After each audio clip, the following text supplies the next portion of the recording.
All right, brothers and sisters, if we can all gather again, we'll do, as Paul Harvey would say, the second half of the story.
We're going to go ahead and get started on the next presentation.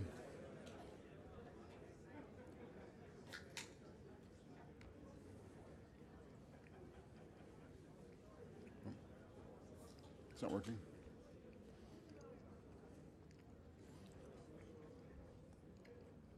Except that my PowerPoint's not working right now.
So we've talked about marriage, in a sense, after the fact. I want to shift our focus to what happens before people say I do, and to talk about courtship, dating, mating in our culture today. And as I begin my conversation with you this afternoon, I want to give you the caveat here, which I think is illustrated by this picture here of the doctor smoking. And I'm going to talk about some things we know from the sciences that I didn't do prior to marriage, or that I did badly prior to marriage. So what I'm really kind of trying to communicate to you this afternoon is that there are some things that are worth thinking about and communicating to young adults today that are borne out by the sciences, but probably many of us haven't necessarily done all of them in our premarital history, but nonetheless are worth kind of surfacing for young adults today. So to kind of step back for a second here, I think we all kind of would realize that parents, professors, and peers, not to mention the wider culture, encourage our young adults or teenagers today to focus on education and on work, often though to the neglect of preparing for marriage and family life down the road. And how do education, how do work compare to marriage in predicting meaning, purpose, and happiness among adults? And as you probably, you would, I think, suspect, it is true that people who are college educated, people who have a higher than median income, are more likely to say that they're very happy with their lives. But marital status is a much better predictor of that happiness than is either, education or income, or education or work. Okay, so the point here is that even though marriage matters more, we often are focusing more on education and work when we're sort of dealing with our teenagers and our young adults. And of course, we know that it's not just sort of being married, it's being in a good marriage. It's especially important for our capacity to flourish in our lives. And again, we're not really preparing people to kind of cultivate a strong marriage in terms of how we interact with our teens and our young adults. So again, we're not really preparing the next generation in this country for the most important source of meaning and happiness for most of them. That is marriage and family life. And to be more particular about this, our universities, our colleges, even our churches, not to mention the broader society, have basically abandoned the task of organizing what was once called courtship, the system of rules, common practices, and roles that would guide young people into marriage. And so what that means is that a lot of young men and women today are kind of clueless and confused when it comes to how to relate, to other people, how to move, to transition, towards a more serious relationship and towards marriage.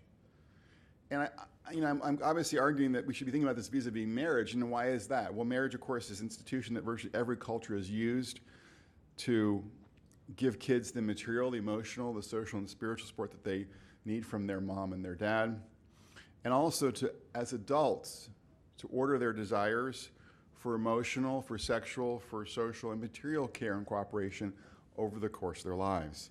Or more simply speaking, marriage is about bonding and it's about babies. So given the importance of marriage, and given the fact that we aren't actually really communicating much to our kids and young adults about sort of how to get to marriage, what are some rules we might offer, some do's and don'ts to young adults today? And first we can think about this sort of question. And this is a question I pose to my students at UVA in the sociology of family lecture that I teach. I say to them, would you want to do something that would increase your risk of divorce, conflict, and marital unhappiness? Kind of raise your hand. And of course, most wouldn't raise their hand to that kind of question. And yet we know that cohabitation has been linked to an increased risk of divorce, to less commitment, to more conflict, and to less happiness in marriage.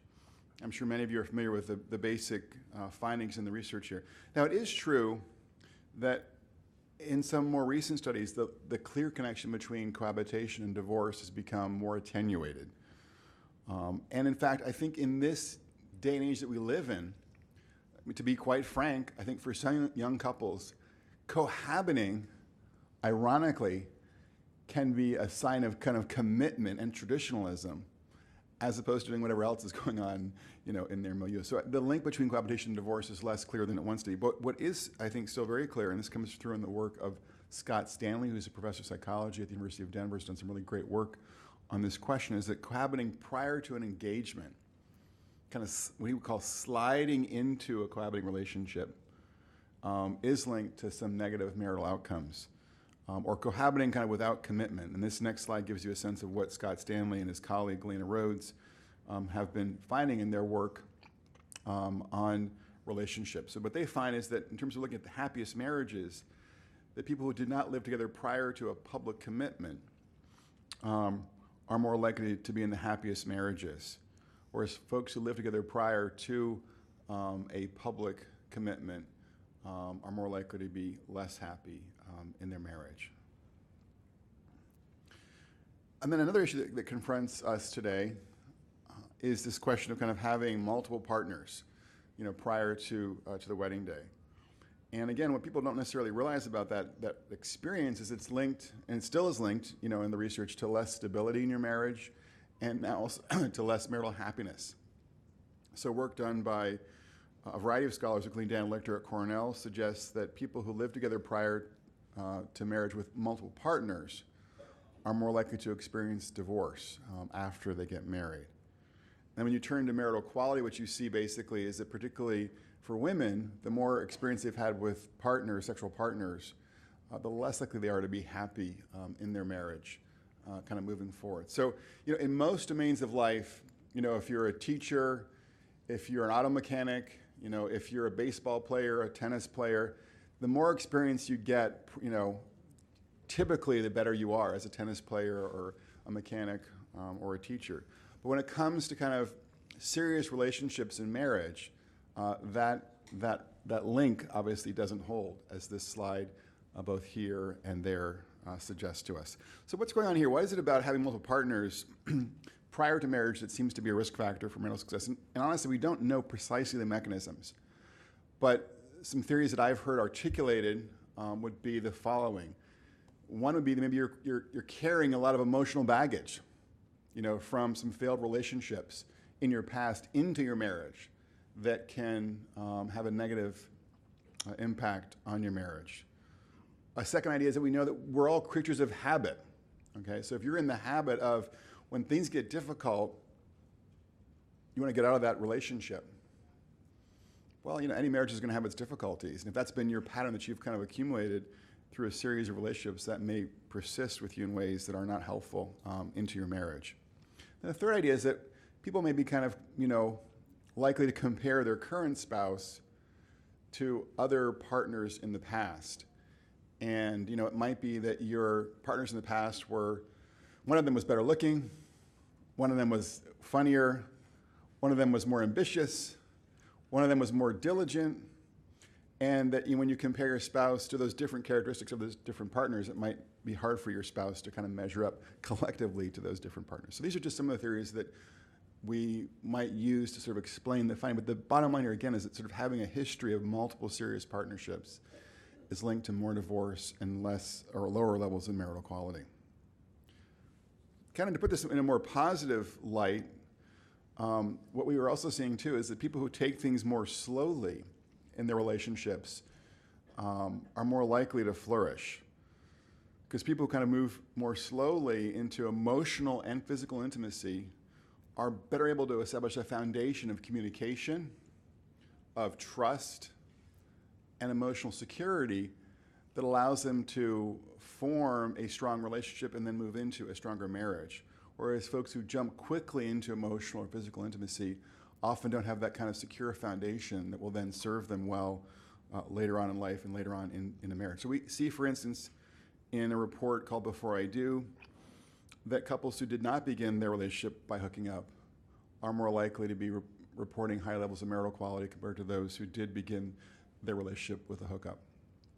And we also see, too, from some other work done by Jason Carroll, that people who kind of postpone the sexual timing in their relationship tend to do better on a number of different marital outcomes compared to those who move quickly into sex in their relationship.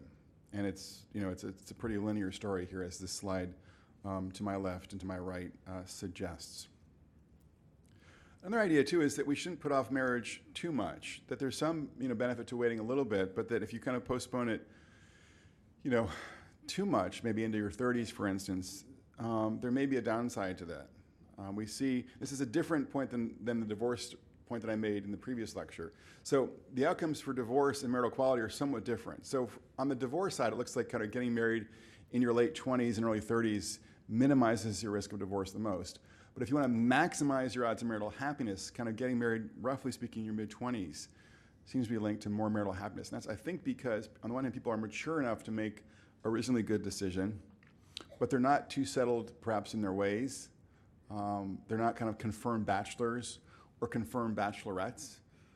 They also have an accumulated kind of an extensive history of relationships with other people that might also color their relationship. They're also, this is a point I think relative for this audience, they're also more likely to marry within the faith. People who kind of get married in their 30s or even in their 40s are more likely to marry outside of their religious tradition, whereas those who marry in their 20s are more likely to marry within their own religious tradition. Of course, that's linked to some important outcomes for kind of traditions, being on the same page religiously and culturally. So we see here that the happiest wives are typically those who get married again in the mid-20s compared to those who get married younger or later than that. Another important point to young adults, I think, sort of, to make at some level is that you shouldn't be relying on chemistry. Because we're all attracted to people physically who aren't necessarily great for us. When I was an undergraduate at the University of Virginia, I lived in a sort of on the quad at UVA, what's called the Lawn. There were a lot of student leaders there. And the head of the college Republicans was an attractive Irish-American guy with red hair and blue eyes. And the executive editor of the leading alternative, sort of left-leaning student newspaper was also there. And she was an attractive brown-haired girl with brown eyes. And they were kind of together for a month. And I think there was a lot of passion there in some ways for a month. But they were kind of fundamentally different in their political and their cultural orientation to life. And thankfully, that relationship did not go much beyond that month. And so sort of the sociological lesson here is that we should really, and this is of course not rocket science to any of you, but that we should really focus in terms of this issue of finding a mate upon finding someone with whom we can establish a strong marital friendship, where there are some common interests, common values, common commitments, common hobbies that will serve the basis of a strong marital friendship that's capable of going the distance once that initial attraction has lost some of its power in our lives. Then on the warning signs, in terms of some of the don'ts, don't marry someone who stonewalls you. Don't marry someone who nags you. Don't marry someone with whom you've got a lot of negative interactions. Now, all of this could seem, I think, like, isn't this common sense? What is Wilcox thinking here? But if you really kind of think maybe about your own life or about that of your friends or your family members, you realize there are people who are in relationships where, right from the get-go, there was the guy often stonewalling, not responding to requests for change or not responding to conflict in a kind of a productive way. Or there was often to be the woman who was, nagging, saying things like, you always, or you never, and that kind of interaction is not obviously very helpful for a relationship or for a marriage. Or, where there is just more negative interactions in a relationship than positive ones. I had a colleague at the University of Texas, for instance, who was in a fairly longer-term relationship with someone who she seemed very kind of pleasant and sweet in public, but in private apparently was very critical of him on a regular basis. And if he kind of looked honestly at the sort of balance of, or the ratio of positive to negative interactions with her, it was much more negative than it was positive. He was a bright guy, put together in most ways, but in this relationship, it took him a long time to kind of detach himself from this woman. So I'm just saying these are the kinds of things that you should basically be encouraging folks to look for as sort of indicators of whether or not people are meant for the long term for one another. And then kind of stepping back from just sort of the dynamics of relationship in terms of the kinds of commitments that people have. When you think about commitment, there's sort of one way of thinking about commitment is in terms of, is this person dedicated to putting his partner above his own welfare, above the welfare of his friends, et cetera? And that's an important thing we see in the research.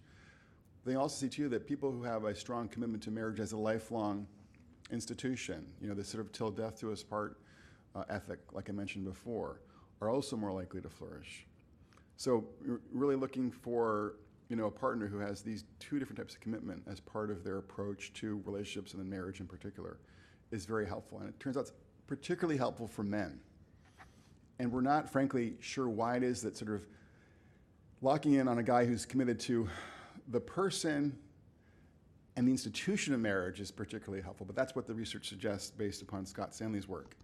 And my own hypothesis here is that, today when we have a kind of a more expressive approach to marriage, and where men, frankly, often aren't as expressive as are women, that after the wedding day, it takes a guy who's really committed to his wife to do that extra work when it comes to affection, empathy, and understanding to kind of maximize marital happiness in today's more expressive marital world. That's my own hypothesis. But the bottom line here is, again, looking for commitment both personally and in terms of the institution of marriage is important.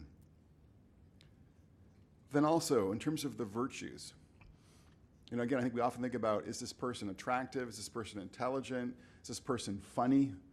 We don't necessarily think about the virtues. Does this person have the virtue of thrift? Pretty amazing virtue in this culture. Or fortitude, or wisdom, or loyalty, or charity. And are we encouraging couples to kind of see if there are opportunities, whether it's volunteering for Habitat for Humanity or something else, that would allow them to sort of discern whether their boyfriend, whether their girlfriend has these kinds of virtues, which would translate, obviously, into being a better spouse and a better parent down the road.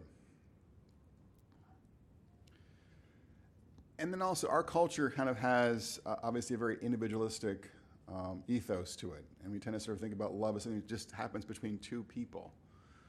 We don't necessarily tend to think that there's some kind of wisdom embedded in a tradition in India where obviously parents are, obviously involved in making matches for their kids.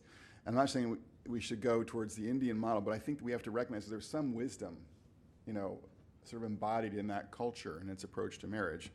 And so in light of that fact, we should encourage young adults to recognize that getting some input from wise parents or siblings or friends, about the person that you're dating, is a good thing because they tend to be more objective about your boyfriend or your girlfriend, and their support later on in life will be oftentimes really important to you being able to establish a successful and stable marriage and family life down the road. So anyways, just encouraging our young adults to sort of look to wise friends or family members to help give them some advice about navigating the dating world as they move towards marriage. And on this score, we actually find in the report, before I do, that young adults who had bigger weddings tended to report more happiness in their marriages. This is controlling for things like race and ethnicity, years of education, personal income, religiousness, etc. And we think this is probably sort of signaling is that people who are getting married, we're not saying spending a lot, we're saying having more friends and family at the wedding is probably in some ways maybe a marker of support for your wedding, but also to a marker in some ways of sort of seriousness. You're kind of standing up there in front of a lot of people, making a public commitment to be there until death do you part with one another. And then in terms of faith, an obvious, I think, point for this group is that in many respects today, a lot of young couples think about marriage in terms of like enjoying a super relationship with a soulmate. This person's going to kind of complete me. And we know that kind of in the real world, that's not true. It doesn't happen. None of us are perfect. No relationship is perfect.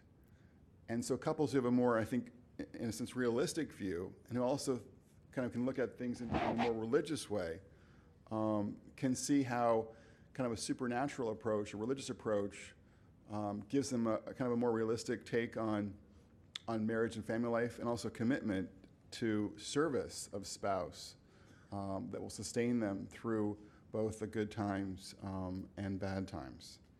And here we see the couples who have weddings that are formal, usually in a religious context, again, are doing better than couples who are doing it more informally, like in a court room context. And then, as we kind of wrap up the sort of the courtship side of this talk, one principle here is trying to be as deliberate as you can about this. And again, Scott Stanley at the University of Denver has been very, I think, persuasive in his research in talking about the ways in which today a lot of young adults they just slide through the different stages.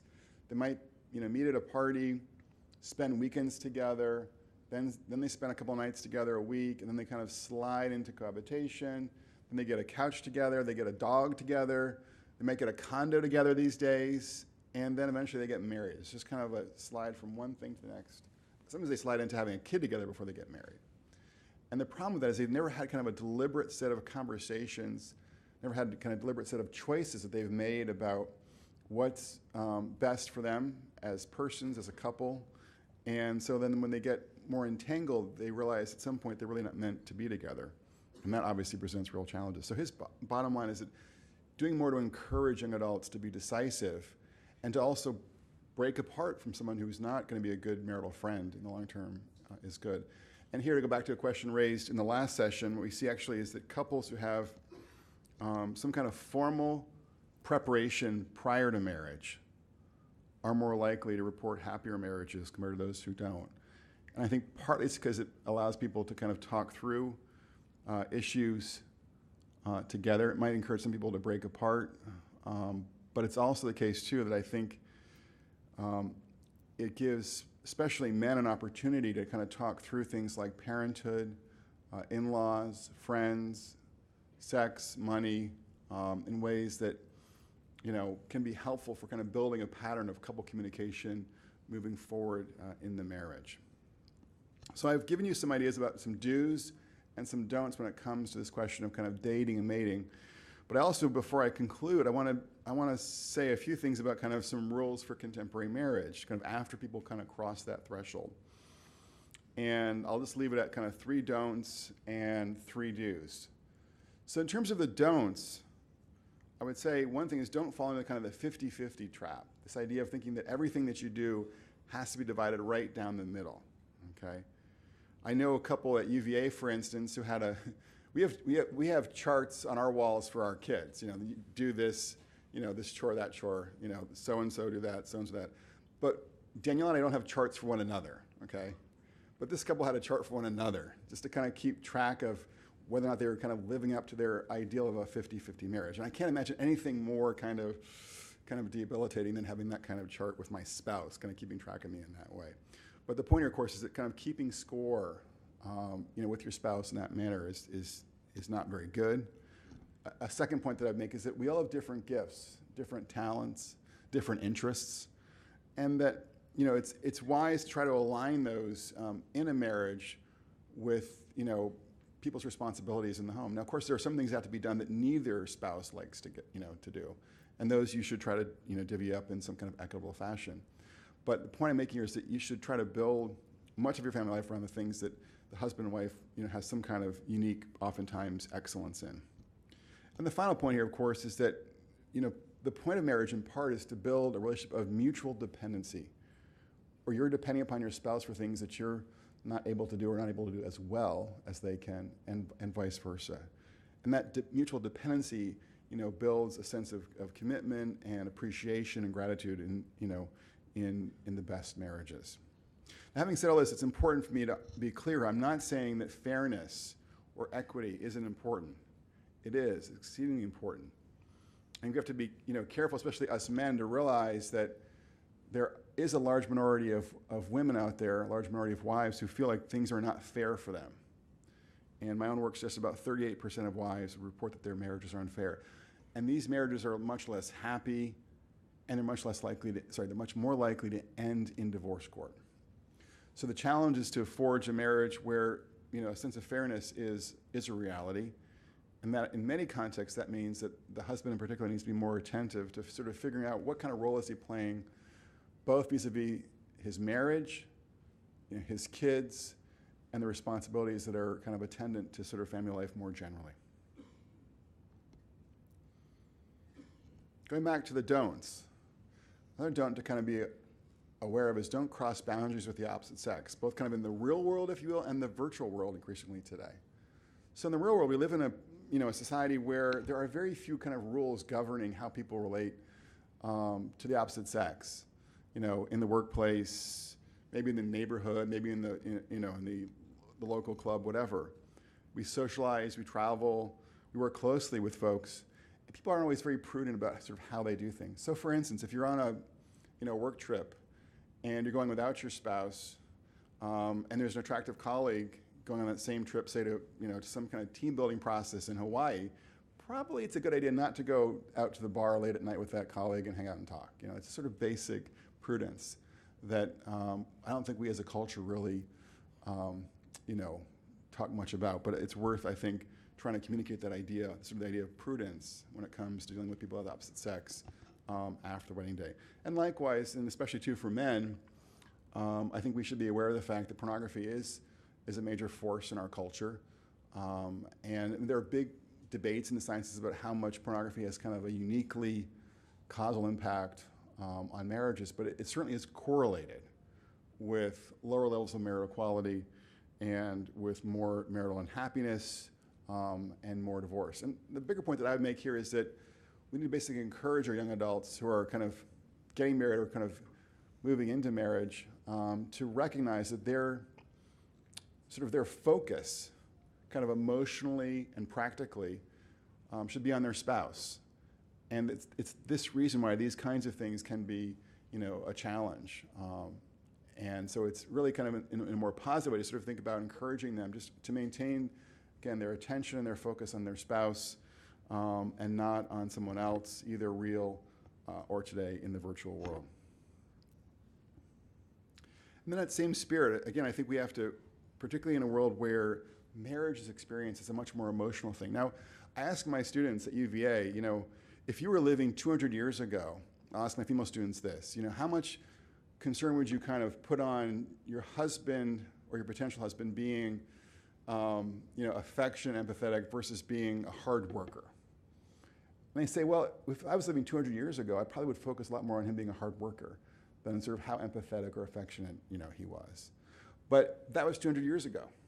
And today we put a lot more premium on, particularly I think on the guys being more, you know, emotionally engaged in the marriage. So I think that's a responsibility for, you know, for men in this day and age to, you know, really develop that side of their marriage. At the same time, though, I think we need to encourage women to recognize that their husband is not their girlfriend, and that they can seek emotional connections with other women, girlfriends, sisters, mothers, etc., that kind of can fill out their relational lives and not put too much of a kind of emotional focus on the marriage itself, just to kind of balance off the fact that women tend to be more relational and men tend to be more kind of practical in terms of their orientation to life in general. And also in that spirit, again, recognizing that, of course, there are exceptions, but that on average women and men are different, and that they tend to deal with things like conflict and difficulty somewhat differently, communication somewhat differently, and that sort of couples who thrive recognize and appreciate and even make fun of or light of these differences between men and women. So for instance, when my wife and I were kind of first, you know, navigating married life, when I was facing a difficult writing deadline, either an article or book chapter or something like that, or would kind of like retreat, you know, into sort of the man cave, if you will. And I didn't really want to talk about it. I just wanted to sort of solve the problem. And so my wife would be asking me questions, how's it going? You know, what are you thinking about this? And I just wanted to sort of, you know, kind of just be left alone and get the thing done, okay? By contrast, when my wife was dealing with a difficult situation, you know, she didn't really take kindly to me saying to her, well, you should do this, that, and that, you know. She wanted me just to sort of say, oh, that sounds really hard. Oh gosh, really? I had no idea, you know. To basically be empathetic, you know, and not try to solve all of her, you know, problems or her challenges. And it took us a while to kind of figure out that we were different in how we dealt with, you know, challenges and difficulties. And once we kind of came to that mutual recognition, we were able to sort of serve one another, you know, better as spouses, and also to make light of the fact that we handle these kinds of difficulties in rather different fashion. So I'm just saying more generally here, it's helpful to have some appreciation of the fact that on average, you know, husbands and wives are different, and I think they're more likely to flourish when they kind of recognize that difference and try to sort of speak to their spouse or be to their spouse in a way that's cognizant of those differences. And then in terms of sort of the final key factor that I want to sort of mention today, and this is not rocket science for this group, is that being grounded in a religious community together is a real resource for contemporary couples. We've heard, like the story here, that, for instance, Christians divorce at just the same rate as do non-believers, or Catholics divorce just the same rate as do non-believers. Well, that's not true when you factor in church attendance, okay? So at the individual level, my own research suggests that people who regularly attend religious services are about 35% less likely to get divorced. And I wasn't able in that data set to look at couples who actually attend together. So I think this sort of figure would be even larger if I was able to measure couples attending church together. I've also found, too, that couples who report that, quote, God is at the center of their marriage, unquote, are much more likely to report that they have a high level of marital quality, that they're happy in their marriage. In fact, this particular indicator is a better predictor than attending church together on the marital quality outcome. So, being able to kind of cultivate a common religious life together is linked to more marital stability and more marital quality. And you can kind of imagine why that's the case, rituals, social support, et cetera. But I think it's also important for us to realize, too, that we all face stresses, whether at work, our kids, our spouse, the death of a loved one. I think one of the sort of factor playing out in all this is that people who have the sense that God is present in their lives are more likely to navigate those stresses successfully in ways that don't hurt their spouse or their kids or other family members. Now, just in terms of just kind of one kind of concrete illustration on the divorce front, this is looking at some newer data, looking at younger adults who've gotten married early, that is ages 18 to 26. And again, we can see here how for younger adults getting married today, religion is a real resource. And what this basically is showing us is that couples who are attending regularly in blue are less likely to get divorced than people who are not attending regularly, and that's in red. And that it turns out particularly younger couples who are Catholics who are attending regularly are the least likely to experience divorce in the first years of their married life together. So just kind of, again, some good news to sort of basically illustrate the way in which the kind of work that you're doing at the congregational level with younger adults around marriage can be linked to some really positive outcomes for young adults today. So to conclude this lecture, as I said before, I think marriage is in some ways a daring and dangerous venture in 21st century America. And it's in some ways particularly challenging because we don't have institutionalized rules, norms, guidelines to help us navigate, relationships in our culture with an eye towards marriage. So the rules that I've articulated today should be of some help to young adults. And the bottom line here is that this adventure is best undertaken in a community of friends and family that honors and values marriage, and for that will be a faith community. And again, the paradox of contemporary marital happiness is that happiness in marriage is most likely to be found by seeing marriage as an opportunity to make a gift of oneself to one's spouse, to one's kids, and for believers, to one's God. Thank you.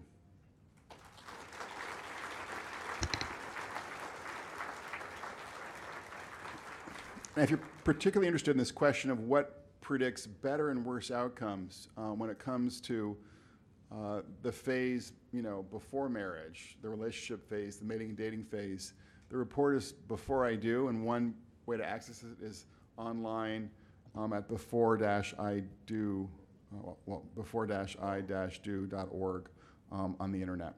So I'm happy to entertain questions now.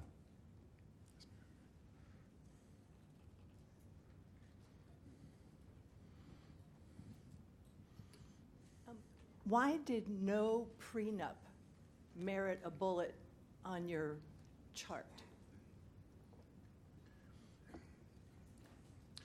That's a good question. I mean, I'd be happy to say no prenup, but more seriously, I think the reason I would say that in response to your question is that I think a prenup basically is signaling both to yourself, to your spouse, and to your friends that you are anticipating that there's some risk of divorce, and that anticipation only kind of deepens your both your risk of divorce, but also kind of makes you less likely to fully invest yourself, in your marriage. So, yeah, I think having a prenup is not a great idea for couples who are entering into marriage.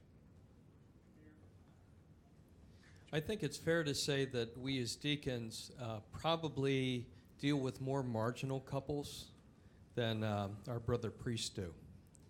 And frequently, at least in our experience, we run into couples who have kind of a toxic pattern to their relationship. Lack of respect, one spouse kind of browbeating the other, et cetera, et cetera.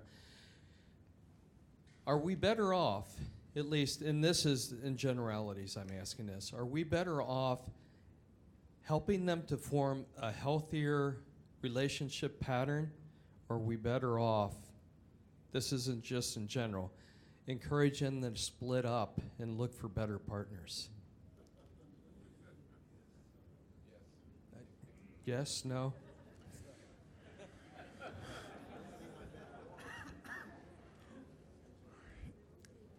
That's a great question. It's a tough question, obviously. As my comments in the previous session indicated, I think there's a kind of a categorical difference between serious conflict and less serious conflict, which you might have a better sense of in dealing with people on a real-world basis, and also getting a sense too of their kids, and how this is playing out for their children.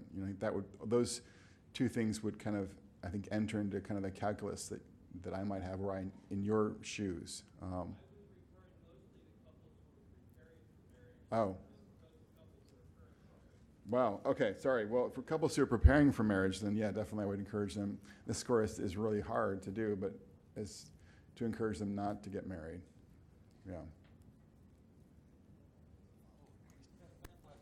And I don't have a magic formula for how you do that. I mean, that's there may be a way in terms of if they take the premarital preparation inventory and their scores are low, saying, using that as an opportunity or as an excuse to sort of say, well, there's some warning signs here you should be aware of, this or that, As a psychologist as well as a deacon, working with many, many married couples and in premarital counseling as well, especially with the ones after they've been married and they run into problems. Everything that you've reported in the studies today are so true. I want to emphasize that. So very true. The one thing didn't come out as clearly, though, that I tend to find is communications is a number one issue. They do not know how to talk with each other.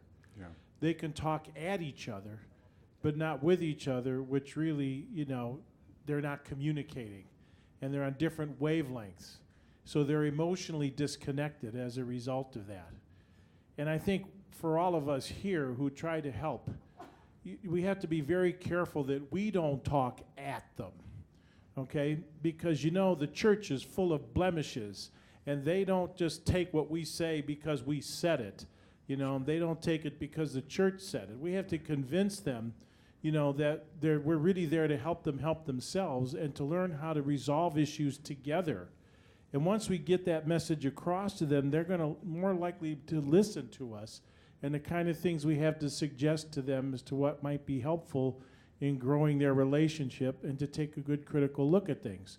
So one of the things that I do as a deacon, which I do even with some of my patients, in terms of marriage preparation, is that I ask them to each write to me individually, independent of each other, how they met each other, how their relationship grew, and what their faith means to them.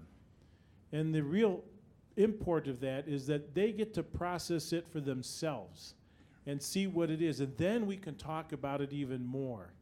So I think that communication is a really key issue, and if we can talk with them, us telling them what to do or how to do it or yes or no is just not going to work.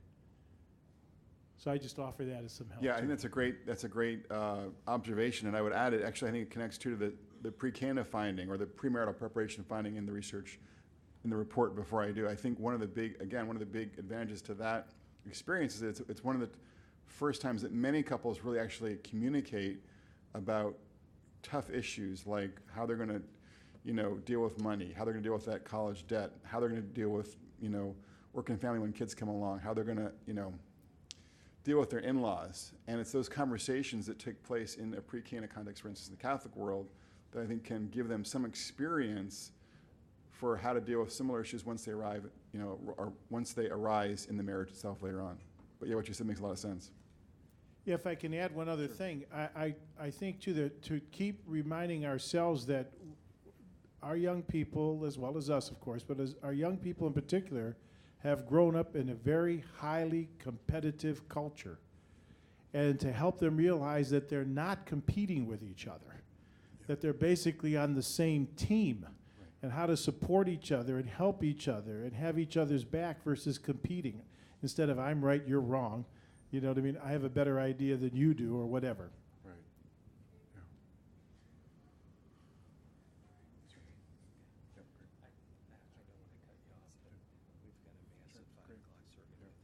Good. Okay. Thank you. Well, no, I mean, I agree with what you, I think the idea of cooperation is, teamwork is a really important one. How about one last question, then we'll go. Yes. You mentioned a lot about education and how much difference that made. Are there any studies where one spouse is a college graduate and the other is not? I've seen, and it's not scientific, where now more women tend to be more educated than the husband, and therefore make more money. That's a great question. I actually wrote a piece in the Washington Post on this very issue. And as all of you know, women are now outpacing men on average in college and graduate school. And so what that means is that for some portion of women, if they're going to marry someone who's got less education than they do, and in some cases makes more money than they do. So I think those couples need to be kind of attentive to the fact that is a risk factor, that men tend to be a little bit more insecure if their wife is outperforming them in the work world. And so one way to get around that, or to deal with that constructively, I think, is to have a strong sense that they're a team, to go back to this idea of, and that how they make decisions regarding work and family is what's best for the family team, if you will. Having a strong faith, I think, is really valuable in that context. But then I think also, too, above and beyond all of that, is having some sense that the husband, the father, plays a unique role in the family or in the community. As a man, could be as a coach, it could be as the guy who does Sunday school with the kids in the afternoon, as a kind of a supplement, but there's something that he does that's sort of unique, and it gives him a certain sense of honor and status in the family. I think that's an important thing, particularly for couples where she's working more than he is or making more than he is. So. Thank you so much. Thank you, John.